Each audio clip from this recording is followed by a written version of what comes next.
that money to the IRS. How much does he owe? It's in the $20+ million range. It's a lot of money, man. But it's not something that he's been, it's not like deception. No. It's just neglect to pay. Neglect. And it's also like, I think, and there is like a truth to this. He makes so much money. There's probably a point when they're like, hey, it's time to pay your taxes. Reports have surfaced claiming that authorities uncovered disturbing findings at the home of Floyd Mayweather Jr., sparking widespread attention across the boxing community. Known for his dominance in the ring and a lifestyle defined by luxury, Mayweather is now linked to a wave of legal and financial scrutiny. The undefeated champion, who built his reputation through both athletic success and business ventures, is facing allegations that could impact how his legacy is viewed and bring renewed focus to his financial affairs. All right, here's a check for $25 million. That's an incredible amount of money. And then they go, that's true, but you owe 50 more. And he's just like, that can't be right. I've given you $25 million. Yeah, he's bought over 100 luxury cars from the same dealer and always pays in cash. He has $15 million worth of cars. Congrats. You can sell. Floyd Mayweather Jr. is reportedly dealing with a $4 million lawsuit filed under the Racketeer-Influenced and Corrupt Organizations Act by Miami-based jeweler Leonard Solmanov. The case, submitted in federal court, accuses Mayweather and his company, the Money Team, of multiple violations, including fraud, civil conspiracy, breach of contract, unjust enrichment, and civil theft. According to claims, Mayweather acquired several luxury items, such as high-end watches, a diamond necklace, and a ring, but allegedly did not complete the payments, leaving a balance of nearly $4 million. The jeweler has reportedly presented supporting material, including text messages, to back these allegations. This case adds to a series of legal disputes that have surrounded Mayweather over time, many of which involve claims related to unpaid debts and financial disagreements. If the RICO case were to move forward and result in liability, it could bring substantial financial consequences along with reputational impact. In addition, there have been emerging but unconfirmed allegations related to potential financial misconduct, which, if substantiated, could further complicate his situation due to the seriousness of such claims. Separately, reports have also suggested that Mayweather was involved in a financial dispute in Dubai, where he was allegedly unable to leave temporarily due to an unresolved debt with a local party. While it is believed that the matter was eventually settled, the situation has contributed to ongoing discussions about his financial management and the sustainability of his high-spending lifestyle. So I found out from a source, Floyd Money Mayweather can't leave Dubai because him and his sidekick, they had stole millions of jewelry last time they was out in Dubai. So when he try to leave, it's gonna run through the system and they gonna arrest his ass. So that's why Floyd Money Mayweather. These ongoing legal and financial disputes have cast uncertainty over Floyd Mayweather Jr., a figure who has remained influential in boxing for decades. His impact extends beyond competition, with his company, the Money Team, playing a role in shaping the modern side of the sport. However, if these allegations result in serious legal outcomes or financial penalties, they could affect both his business operations and his reputation within the wider boxing community. This situation has led many to question what lies ahead, whether he can move past these challenges or if they will begin to affect the foundation of what he has built. At the same time, attention has also turned to his split with Leonard Ellerbe. Since their separation, Ellerbe has reportedly shared insights about Mayweather and the internal workings of his promotional organization, adding another layer to the ongoing developments surrounding his career and business ventures. You don't think Twitter holds a lot of substance, but did you see some of the rumors flying around about Leonard might be leaving Mayweather Promotions? Man, I don't listen to none of that stuff. I'm doing what I do. Is there any truth to any of that? No. That's a resounding no. The separation between Leonard Ellerbe and Floyd Mayweather Jr. appears to be closely tied to Ellerbe's relationship with Gervonta Davis, who has since moved on from Mayweather Promotions. Tensions were further intensified by internal disagreements, which were later discussed by Jeff Mayweather. In a recent interview, Ellerbe reportedly confirmed claims that he had been pressured to take sides during the conflict. He chose not to align with either party, instead focusing on maintaining balance during a sensitive period. According to his account, there were unresolved financial matters between Mayweather and Davis, with a significant sum allegedly still outstanding from their previous dealings. Ellerby is said to have played an important role in keeping the situation from escalating, particularly by helping prevent immediate legal action. Without that involvement, the dispute between the two could have intensified further. Reports suggest that Davis had considered pursuing legal steps following his win over Frank Martin, a development that coincided with Ellerby's departure. At the same time, Mayweather is also dealing with separate legal challenges. He, along with Tyga, has been named in a lawsuit filed by Leonard Sulmanov, who alleges unpaid balances for luxury jewelry purchases dating back to mid-2021. These developments add further complexity to the ongoing situation surrounding Mayweather's business and professional affairs. What I'm doing right now, that's what I do every day. Shop. I remember like a couple bucks. Greg, come with me. I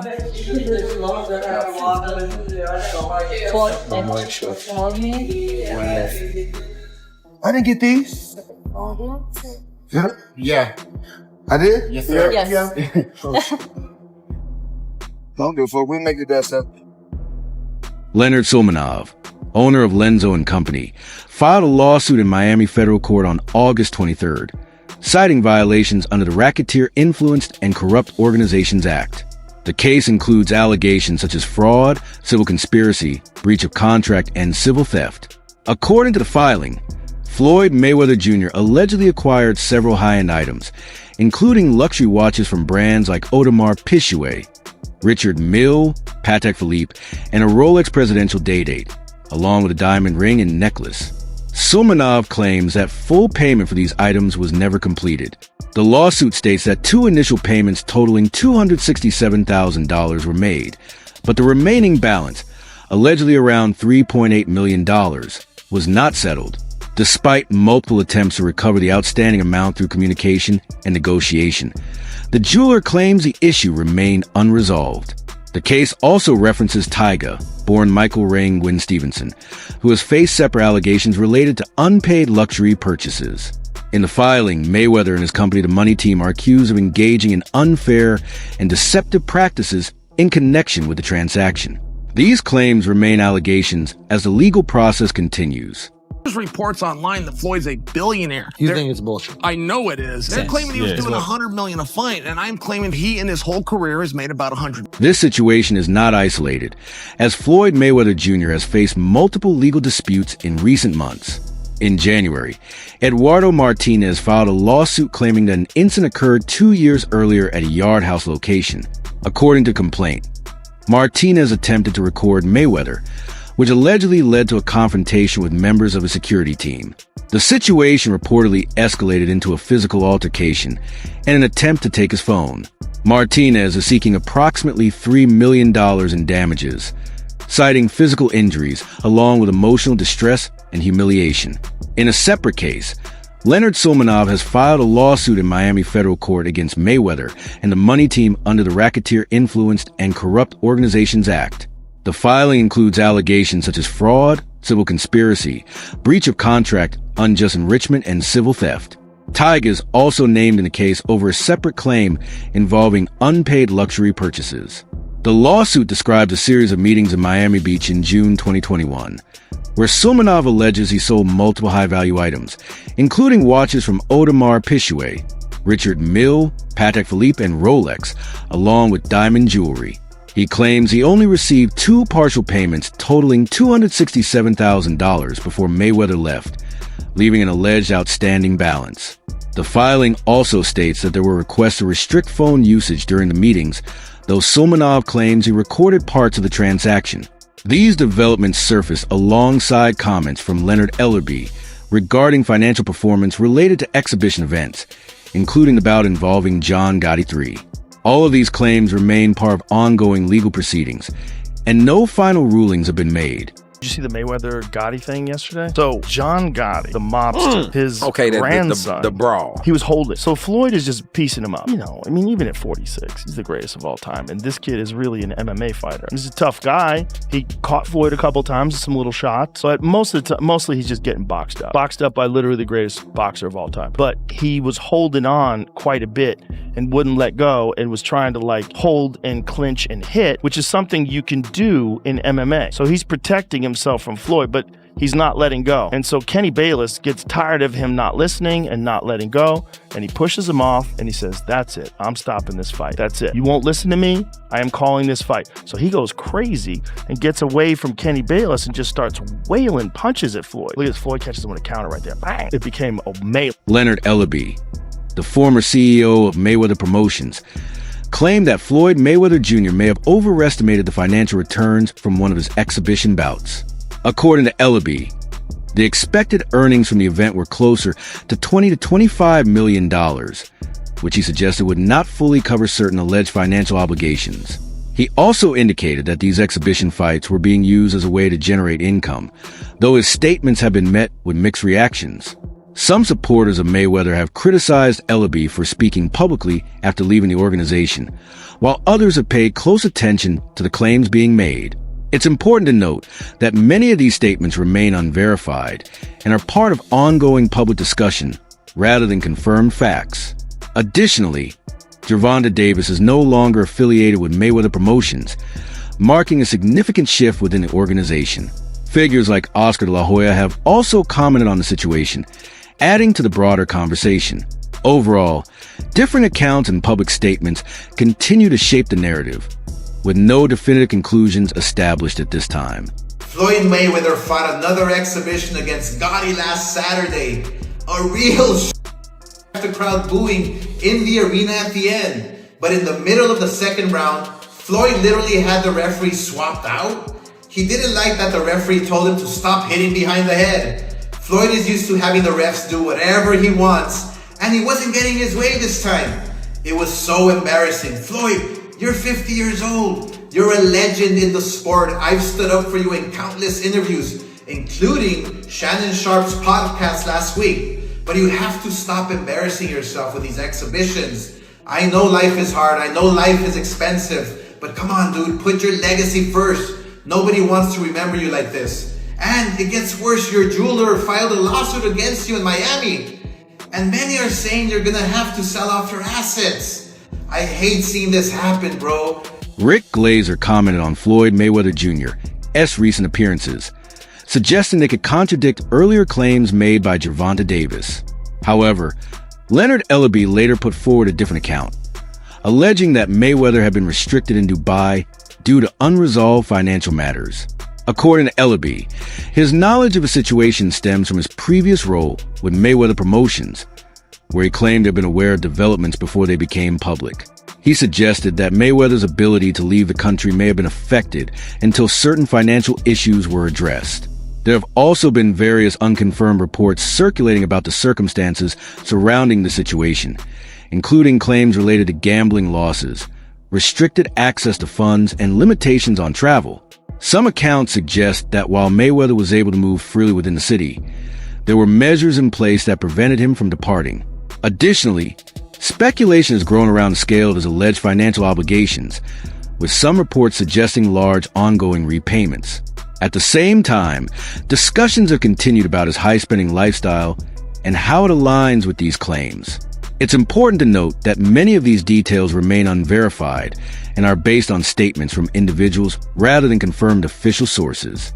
Despite the widespread attention, there's been no formal confirmation from authorities, and the situation continues to be shaped by different accounts and ongoing speculation. You know, and Floyd was that guy, you know, and the two worlds collided, and we used that as a platform for Floyd to go on to become the biggest star in the sport. This one's different because, you know, social media. Leonard Ellaby had long remained reserved when speaking about Floyd Mayweather Jr., but ongoing concerns about transparency eventually brought more details into the open. The situation intensified when a former associate shared claims about Mayweather's dealings in Dubai, including unresolved financial matters tied to business commitments in the region. According to these accounts, Mayweather had previously agreed to organize a boxing event locally, with expectations that it would help grow the sport's presence, similar to developments seen in Saudi Arabia. Despite reportedly receiving an advance, the event did not move forward, which allegedly contributed to disputes. Additional claims suggest that his extended stay in Dubai involved financial complications stemming from private activities, though many of these details remain unverified. Some reports also describe restrictions on his ability to leave the country due to outstanding obligations, even as he maintained a high-end lifestyle during that period. These accounts, however, are based on insider statements and have not been officially confirmed. Following this period, Mayweather returned to boxing activity, announcing another exhibition bout against John Gotti III, signaling a continued focus on generating revenue through such events. Meanwhile, discussions in the United States have pointed to additional financial pressure, with claims that certain assets could be targeted if disputes escalate. Figures like Dana White have also commented on separate payment-related controversies involving Logan Paul, adding to the broader narrative surrounding Mayweather's financial dealings. Overall, much of the situation is shaped by allegations and insider commentary, with limited official confirmation, leaving the full picture still unclear as events continue to unfold. I see a lot of people always bring up the fighter pay with the UFC, but isn't Logan complaining right now that he didn't get his checks from Floyd? Is that like a boxing issue versus you don't ever hear that coming out. To this day, you hear a guy going, now, I want to make $30 million, I didn't get paid enough. You don't ever hear guys going, yeah, they didn't pay me yet, ever. Is that like a boxing issue? Well, here's what happens when you go in and you do these fights and you make them. And Hunter, correct me if I'm wrong. You do these fights that are exhibitions or whatever. The commission isn't overseeing it. So let's say I did a fight with Mike. I got Mike fighting, Francis or something. The athletic commission gets the money up front, so they pay the fighters. They don't have to wait for. That was the big problem in the past, is that these boxing promoters would come in and they wouldn't make as much money as they thought they were going to do, so they would stiff the fighters and not pay the guys. And that's why these regulations are in place in these different states. And that's why, I don't want to shit on any of the other states, but you want to fight in like Nevada or California, these guys that have the strong best ever, the best ever. In a surprising development, Floyd Mayweather Jr. appeared to expand his investment approach, though comments from Leonard Ellaby introduced some skepticism. Ellaby suggested that several of these properties had already been listed for sale for a while, implying that the strategy might not be as sudden or straightforward as it seems. Recently, Mayweather put multiple real estate assets on the market, prompting curiosity among fans and observers. Known for his immense wealth, the decision to sell parts of a portfolio reportedly valued at over $250 million raised questions about the reasoning behind the move. While only limited explanations were shared publicly, the shift drew widespread attention. At the same time, Mayweather presented this as a calculated transition. He highlighted a move toward diversifying his holdings, explaining that years of work had allowed him to build long-term financial security. His portfolio reportedly includes numerous mortgage-free properties across the United States, and he indicated plans to reinvest proceeds into a broader range of real estate opportunities beyond high-end residential assets. He also emphasized that his investment strategy has evolved, signaling a shift from focusing primarily on luxury properties to exploring more varied ventures. This repositioning suggests an attempt to adapt to new financial goals while maintaining long-term stability. Despite this, speculation continues about whether these decisions are purely strategic or influenced by external pressures. Figures like Gervonta Davis have publicly commented on Mayweather in recent times, adding to ongoing discussions surrounding his financial situation. Overall, while Mayweather frames these moves as part of a broader investment evolution, differing viewpoints and public reactions continue to shape how they are interpreted. Set you off because you was like, I gotta do that. A lot of people don't know that what Floyd do. He said. So you feel like it was a sub, like he was subbing you, like, he was going at me. He was going at me, and I knew for sure he was going at me. That's why I went at him. There's no reason for me to go at Floyd. Yeah, that's what I was thinking. Cause it's weird. I feel like y'all got, I wouldn't say love hate, but it's been like the last interview you showed them love. This week it was whatever. But is that sometimes like, is it just like big bro, little bro seeing things different, or what is it to you? No, Floyd don't never. He felt as though I'm at that point where as though Gervonta Davis was once considered a standout prospect under the guidance of Floyd Mayweather Jr. During that period, Davis rose rapidly through professional ranks, capturing world titles and establishing himself as one of boxing's most exciting young talents. Over time, however, tensions began to develop between the two. Davis became increasingly dissatisfied with Mayweather's approach to management, both in business decisions and in the broader handling of his career. These frustrations eventually became public, with Davis voicing concerns in interviews and on social platforms, suggesting that his interests were not being prioritized in the way he expected. The relationship continued to deteriorate until Davis ultimately separated from Mayweather Promotions, choosing to take greater control of his own professional path. This marked a clear break from his former mentor and signaled a new independent phase in his career. In more recent discussions, Davis has also commented on broader issues involving Mayweather, and according to some reports, he has privately expressed concerns about certain financial practices being investigated. However, these claims remain unverified and have not been supported with concrete evidence. Despite the speculation, Davis's decision to distance himself is widely viewed as an effort to establish autonomy and build his career on his own terms. His actions have sparked debate among fans and analysts, reflecting the complex dynamic between the two figures and the lasting impact of their professional relationship. Floyd left Bob Arum. It's good for them to do it and become their own boss. And then if another guy does it, it's not good for the sport. He's disloyal. And what's wrong with Tank saying he want to be his own boss? And honestly, I've been there. The relationship between them two is very toxic. It's a toxic relationship. It's up and down and up and down. And I'm not going to elaborate to everything that I know, but it's a very toxic relationship. And that's why when I tweet stuff, I don't tweet often, but when I tweet, I may fire off 50 tweets in the day. And that's why when I tweeted certain things about the relationship, Tank retweeted it because he knows. Like, I'm not just going to say what it is. It's a very toxic relationship. It's back and forth. And I think it will serve him best to go and be his own. Gervonta Davis's comments have added further attention to the ongoing scrutiny surrounding Floyd Mayweather Jr., who is already dealing with multiple legal disputes. Some observers suggest that statements from someone who once worked closely with Mayweather could draw additional interest from investigators, although no official findings have confirmed any wrongdoing. Within the boxing community, these developments have also sparked broader conversations about how younger fighters are guided and managed by more established figures in the sport. Many analysts are now revisiting the mentor-protege dynamic, particularly when financial and promotional interests are involved. At the same time, Davis's decision to speak publicly is seen by many as a clear break from his former association with Mayweather Promotions and a step toward building an independent identity in boxing. Overall, while the situation has attracted significant public attention, it remains a developing narrative shaped largely by allegations and commentary rather than confirmed legal outcomes. And I'm doing it at a young age. Wait, like when Floyd was 29, you'll see, bro. Yeah. That deal that I'm talking about. Yeah. Oh, that's a part of the deal. He don't know about that yet. But that's bigger than his deal. Damn. Wow. And I'm just releasing it. Exclusive. That's exclusive. Bigger than Floyd deal? Yeah. Ain't no cap. That's a lot of bread. If you enjoyed this video, don't forget to check out some of our other videos that are appearing on your screen right now.